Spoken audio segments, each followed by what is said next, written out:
Tai labas komanda. Tai ką, gal pačioj pradžioj, kadangi turim naują žmogų, gal taip trumpai ir prisistatykim, gerai? Ir vėl, Ten. klausyk, aš pamiršiu savo to greitai vardą. Man prisistatyt? Taip tam. Jo, majo. Sveiki. Aš esu Danutė Švedkauskienė. Nu, ką žinau, aš ne pagal specialybę. Tarologė, numerologė. Ir Ir esu šioj kompanijoj. esi šioj kompanijai. Daivoška? Aš esu Daiva Kaminskienė, dirbu valdišką darbą, bet esu šioje kompanijoje. Noriu papildomai užsidirbti. Labai malonu. Haha, Daiva. Aha. Sveiki. Esu Daiva Rudienė, būsima makiažo specialistė ir dabartinė Livion Plus komandos nariai. Labai malonu. Eimante, gal tu porą žodžių pasakysi?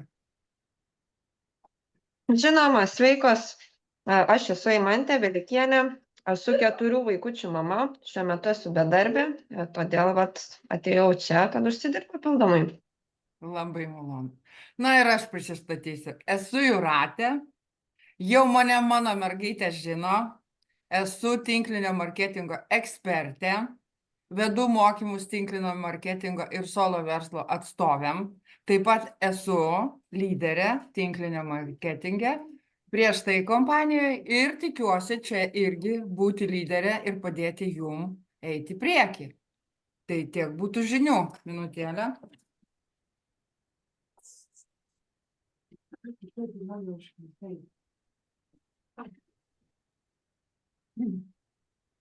Tai va, gal turit kokių nors klausimų prieš pradedant pamoką?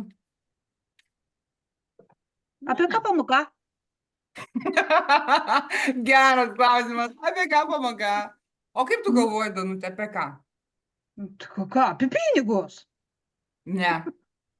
Apie Mes Aha. visuomet šnekam apie pinigus. Aš galvoju, gal apie pinigus, apie kupiūras. Tai gerai, aš jums biškį numesiu tokią mintį. Nu, Apie pinigus yra gerai. Taip, tai yra Aišku. atskiri mokymai, tai yra nesurišti su tinkliniu marketingu, kaip tu pati žinai. Kadangi mes turim šiandien naują mergaitę ir aš su ją kalbėjau, jinai sakė, kad jai irgi reikalingi mokymai, nes tikrai dabar aš galiu šviesiai tiesiai sakyti, kad tikrai tinklinio marketinge niekas normaliai nemokina ir mes pačios su tom susidūrėm. Jeigu, kai mes atėjom į pačią pirmą tinklinio marketingo kompaniją ir mums būtų davę tokius mokymus, kaip reikia teisingai dirbti, tai gal mes būtumėm jau toj kompanijoje 3 metai ir niekur nebūtumėm žvalgiusias, nieko nebūtumėm aplinkui ieškoję. Ar sutinkat? laisvai, Tai va. jeigu nedaugiau. Nu, aš jau taip abstrakčiai paėmiau tokį viduriuką, ne 3, pas kitų gal 5, pas kitų gal 1 metai, bet apskritai. Ir pokalbis su kiekviena jūsų, kai dar pradėjom prieš 2 metus, ne, rinktis į komandą, visos atėjo su tą problemą, kad nemokam dirbti. Taip, va, ir Eimantei tas pats buvo, kad aš jos paklausiau, jin irgi tą patį pasakė, kaip ją mokino lyderiai dirbti, kad dėk kuo daugiau ir kuo dažniau skelbimus, ir viskas būsi šikaladė, kaip rusai sako. Ne. Nu, nėra taip, nėra. Vat, ir dėl to mes blaškomės, nežinodamas, kur kas, kaip, dėl ko.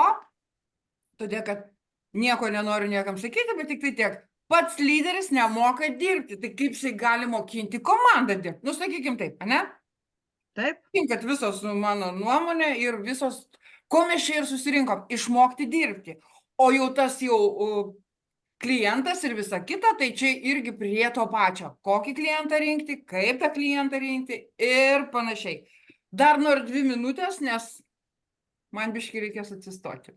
Tai va, ką dar norėjau pasakyti. Naujai mergaitei viskas aišku tau, visus chatus prisijungus, telegramą prisijungus, į grupę prisijungus, randi informaciją? Taip, viską randu. Labai gerai. Jeigu dar sykį pakartos, jeigu kažko nerandi, į tą bendrą chatą rašyk, va, visos mergaitės yra auksinės ir tikrai padės, nebus jokių, kaip aš tau minėjau. Mes dalinamės viskom. Mums nėra gaila, kai būna kitose kompanijose, kaip mes su tavimi jau šnekėjom, kad buvo, kad atseit, kodėl tu pavogiai, kodėl tu tą padarei, kodėl tu nuėjai į kitą kompaniją. Minutėlę.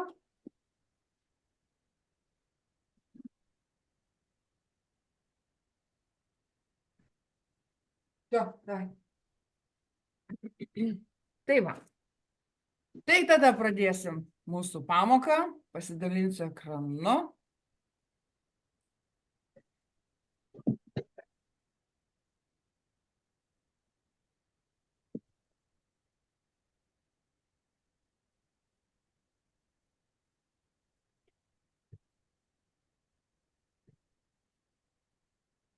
Tai va, šios dienos pamoka bus tavo darbas tinklinėje rinkodaroje, kaip efektyviai rūšiuoti žmones. Aš manau, čia visiems tas klausimas toks yra labai aktualus, kad jeigu gal mes ir mokam, bet gal mokam netaisyklingai. Išmokti, kaip tinkamai kalbėti su potencialiais klientais ir identifikuoti tinkamus žmonės vietoj to, kad juos įtikinti. Mes turbūt visos darom ir darėm, bet gal nebedarysim. Norėdamos parduoti savo prekę ar savo paslaugą, nesvarbu ką, mes bandom įtikinti tam žmogui, kad tu turi pirkti ir tau tas produktas reikalingas. Taigi taip, nors iš esmės taip nėra. Tos, kurios jau buvot prieš tai mano mokymuose, jūs žinote, nuo ko ir ką reikia pradėti, bet aš manau, šitas irgi jums nebus pro šalį. Pagrindinis tikslas - neįtikinti, bet rūšiuoti žmonės, kurie jau patys ieško papildomų, sakykime, galimybių. Ta pati galiu pasakyti ir jum. Taip, komandos narius ieškoti reikia, nes be jų sunkiai dirbasi. Mažos pajamos yra. O kad jos atsirūšiuoti, tai vat ir reikia žiūrėti ten, kur tikrai žmonės ieško to darbo arba, sakykime, ieško to produkto. Nes kaip mes jau žinom, jeigu mes visiems siūlysim tą verslo galimybę ateiti į mūsų komandą, tai mes tikrai nusivilsim, nes tikrai ne visi ieško to papildomo darbo ir ne visiems reikalingas papildomos galimybės. Tai kas yra tas rūšiavimas žmonių? Rūšiavimas tai žmonių identifikavimas, kurie jau yra atviri galimybėms. Todėl užuot bandžius juos įtikinti, tik ieškome tų, kurie nori pokyčių. Ką aš prieš tai ir sakiau. Ir jeigu jūs dedate skelbimus, norėdamos, kad į jūsų komandą ateitų žmonės, dėkit būtinai, kur yra skelbimai surišti su darbu. Ten mamytės visokios ir dar. Tų grupių yra belenkiek. Nemeskit į bet kurias. Pavyzdžiui, turgelius. Jeigu jūs numesit į turgelį, ten jum nieko nebus. Aš kalbu, jeigu į komandą, ne? Apie verslo galimybę. Jumis dar netgi užblokins ir jums bus žymiai blogiau. Negu kad. Geriau tada, jeigu nežinai, kur rašyti, pagalvoti, kur rašyti, bet nedėti belenkur. Ir kada jau su žmogum pradedam pokalbį, reikia kalbėti mažai, daugiau klausyti savo kliento. Ar tai būtų verslo galimybė, ar tai būtų produktas. Reikia naudoti tokias frazes. Kaip manai, ar tau būtų įdomu? Išplėsiu šitą sakinį. Pavyzdžiui, jeigu mes parašom žinutę, žmogus, pavyzdžiui, parašo domina. Dažniausiai mes taip ir susidurime, ne? Tai kada jau tas žodelis yra domina, nereikia iš karto pulti tenais pasakoti apie planą, apie verslą, apie dar kažką arba apie produktą. Reikia grinai įsitikinti, ar tam žmogui tikrai yra įdomu.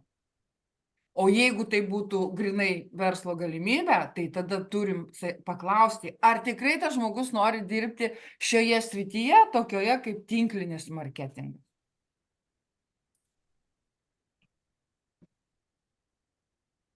Ir pastebėjau, kad daug žmonių daro klaidą, kai per daug kalba, kaip ką tik minėjau, apie pasiūlymą.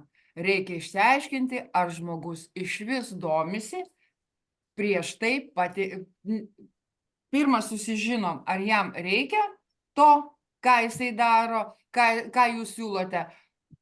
Ir tada jau teikiam galimybę iš esmės susipažinti su jūsų pasiūlymu. Ar tai verslo galimybė, ar tai produktas.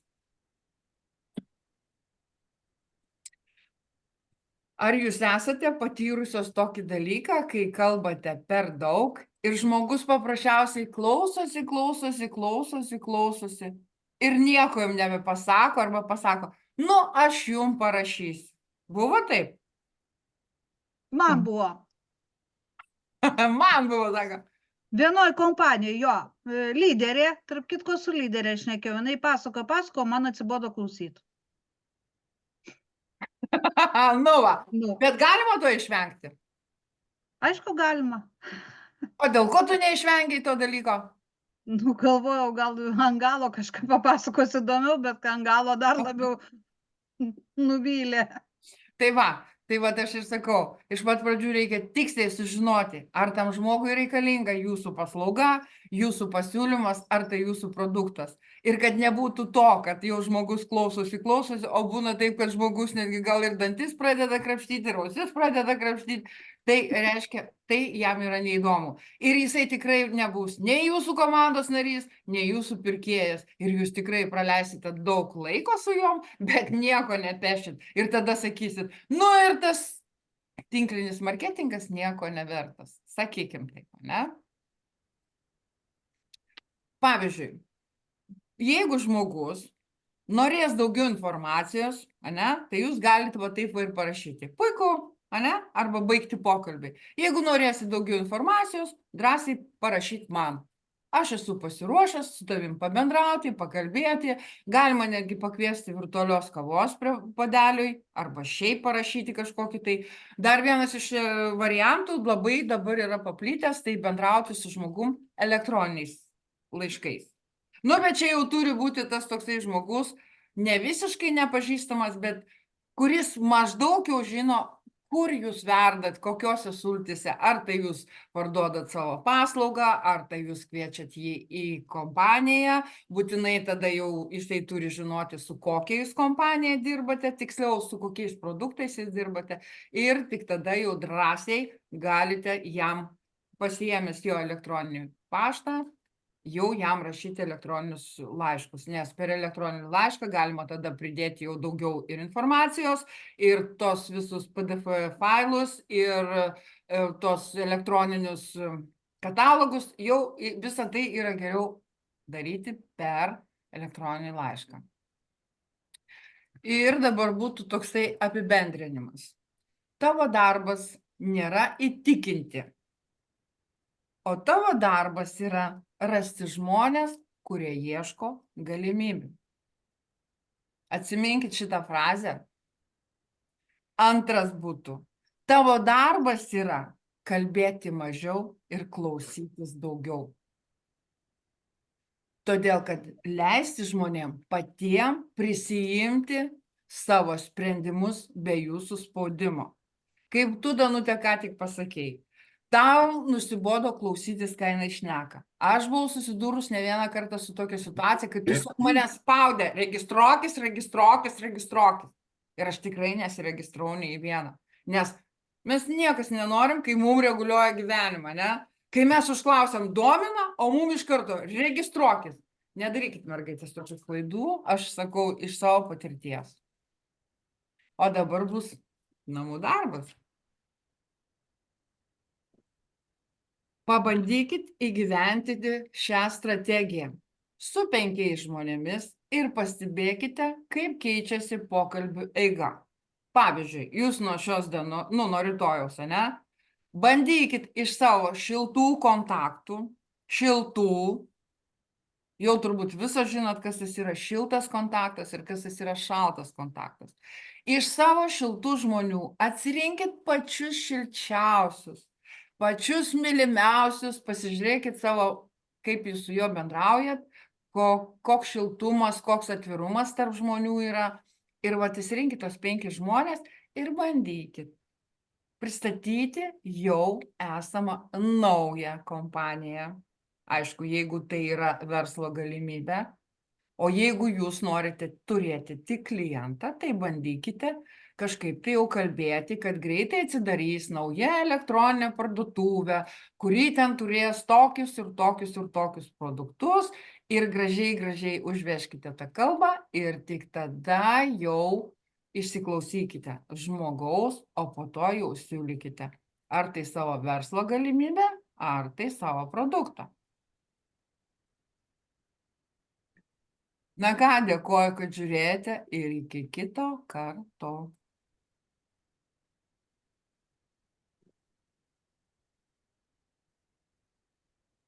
O dabar laukiu jūsų klausimų. Kas buvo aišku, kas buvo neaišku. Eimante, turi gal kokių klausimų? Manau, kad ne, kaip ir viskas aišku. Nieko naujo realiai. Ne, nieko naujo, aš nesakau, kad čia yra nauja. Čia yra įtvirtinimas jūsų žinių. Supranti? Kada tu žinai ir darai, bet tu nesi įsitikinęs, kad tu darai teisingai, tai tu ir pasimeti. Gal man nedaryti to? Jėzus Marija, aidas kažkur tai dengti. Gal man to nedaryti? Gal aš blogai kažką darau? Bet kai tave įtikina, ane, vat, pavyzdžiui, kažkokios tai pamokos, kažkas tai tokio, kai tu pradedi daryti tos veiksmus, va tos 5 veiksmus, su 5 žmonėm, kur darysit veiksmus, ir tada jūs tikrai pamatysit, ar tai yra realu, ar tai nėra realu. O dėl tų, kai tu sakai, man nieko naujo, tai čia yra grinai tinklinio marketingo, tos tokios vadinamos pamokos, kaip startuoti geriau. Nes dar sykį pasikartosiu, mes visos jau tą žinom, bet reikia mums dar sykį pasikartoti ir pasikartoti. Danute, tu neduosi sumeluoti, kai mes kalbėjom per mano mokymus apie pinigus. Kiek pamokų mes tą patį, kol daina, supranti?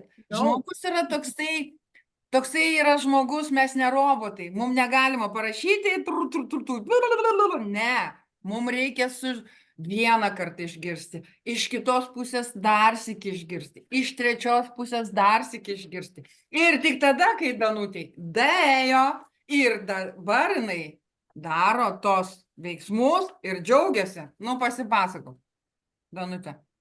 Aš galiu, aš ne marketingė. Ne, aš apskritai apie mokymus, dabar ne apie marketingą, sakau. Ai, nu man tavo mokymai padėjo, todėl kad aš vedu solo verslą. Taip. Tai man kaip ir čia, Danute, tai čia jau. Verslui vest, man tavo mokymai žiauriai padėjo. Aš galima sakyti, su savo veikla iš mirties taško pajudėjau. Wow, aukštai. Ir aš to nesigailiu. Bet taigi čia mes irgi, atsėdėdamos... Galima, taip ir marketingą tas pasakau, kas kuo užsiema. Aš pradėjau, matai, nuo savo verslo, tai už tai aš jį daugiausiai ir krūtinausi. Nu, aš irgi tą patį darau su savo verslu. Nu, tu pas tave yra kitas verslas, o dabar pritaikysiu tavo metodą, pabandysiu marketingui. Vat ir pažiūrėsim, kaip bus. Tai va, tai visos... Bet jie, pavyzdžiui, man šitie tavo mokslai daugiau prieinami negu, pavyzdžiui, Grinevičiaus. Nes Grinevičiaus yra kaip automatas. Ta, nueisi ten, kur supranti ir skanuosi. Ir viskas tas pats eina kaip iš knygų. Nu, iš knygų, teisingai, jis knygą ir parašė. Nu taip, o jis irgi ne iš knygų, jis irgi ten iš savo, bet jisai norėdamas greitai praturtėti, aišku, jisai... Taip, jisai viską automatiškai ir, pavyzdžiui, atėjusiam paprastam žmogui, tai ten tokios aukštos materijos, kad ne visi supranta tas aukštas materijas. Jisai susijungia visus mokamus dirbtinius intelektus, jam dirbtiniai intelektai rašo va tokius straipsnius, o jisai tik tais ir skaito. Taip, aš nieko nesakau.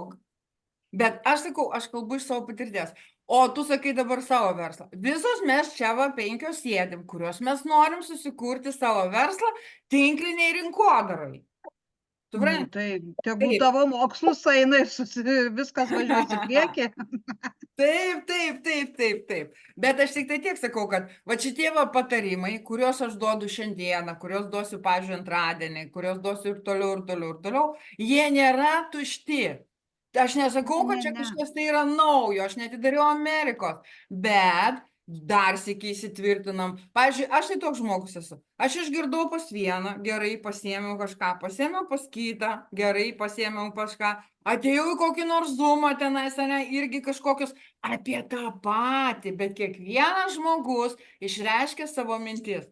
Tuolab, kad aš sakau iš savo patirties, su kuom aš susidūriau tinkliniai rinkodarai ir dėl ko aš jos čiut nemečiau, nes man buvo va taip va. Nu, jeigu darai veiksmus, pastoviai sėdi tam internete, tos skelbimus dėdi, nuotraukas dėdi, o ten va.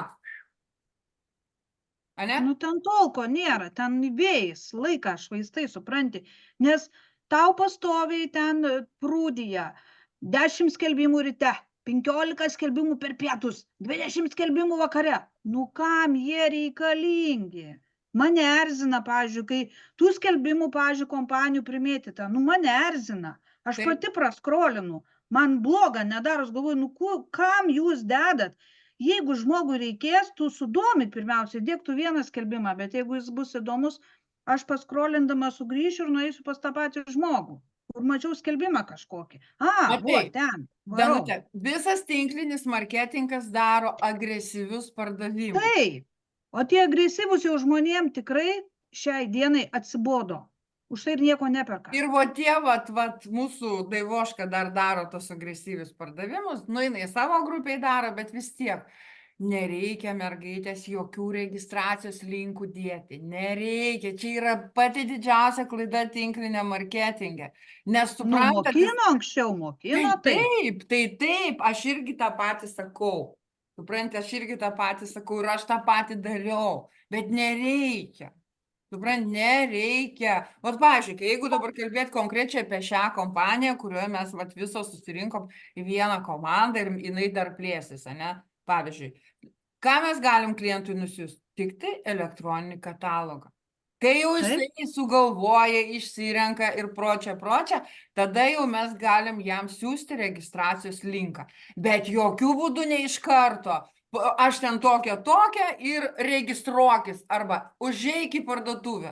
Nu, neina žmonės, neina. Iš 1000 gal vienas ir užeina, bat ir apsiprekina. Netyčia.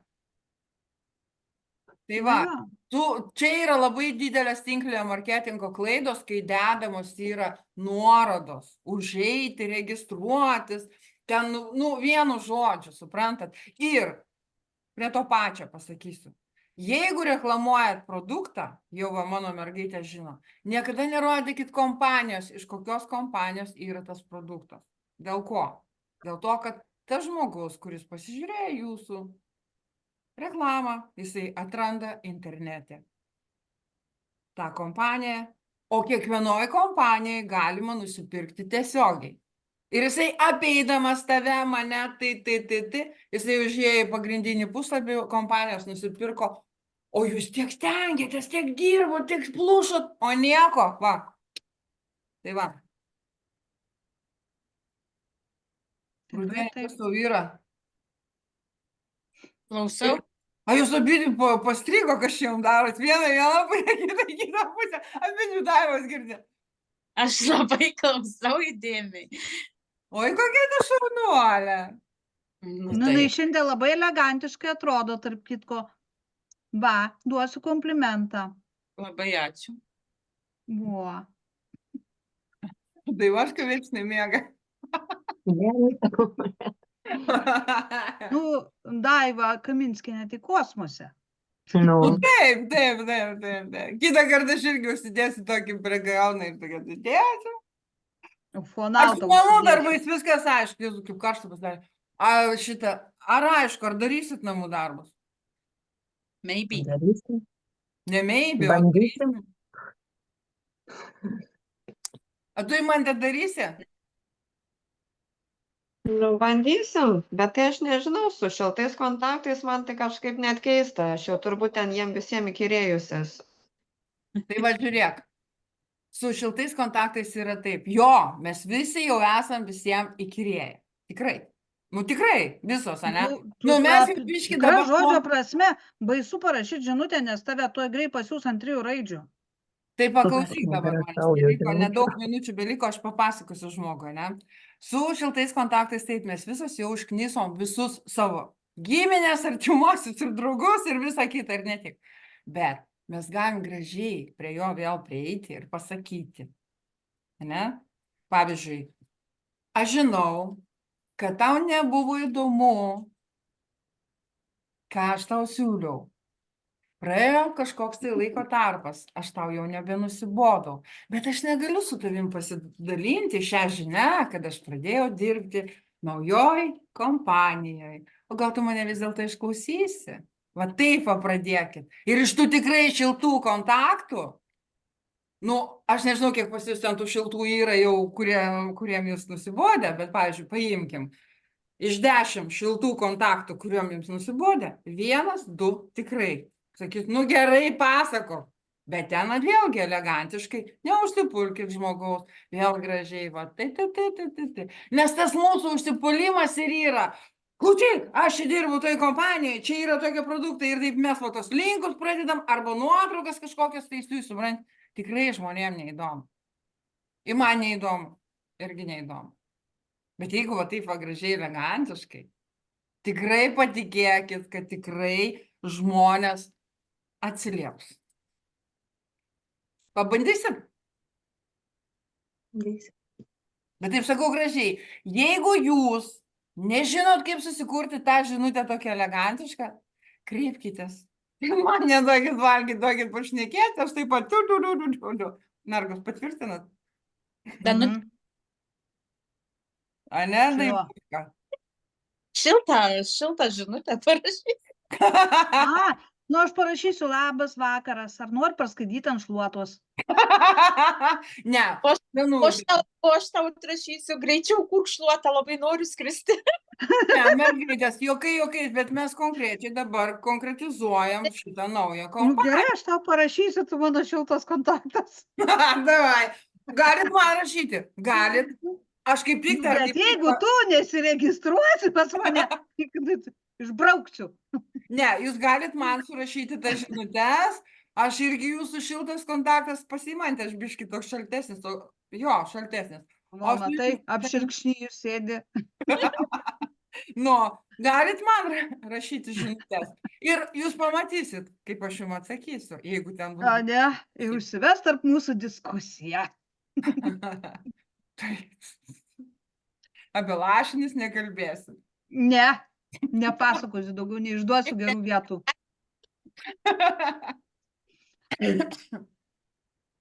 Noriu dabar Eimantei užduoti klausimą.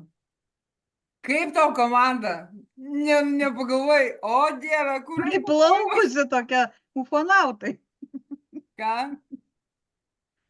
Nieko, viskas gerai, šiaip iš tikrųjų faina, kai taip atvirai, smagiai bendrauja.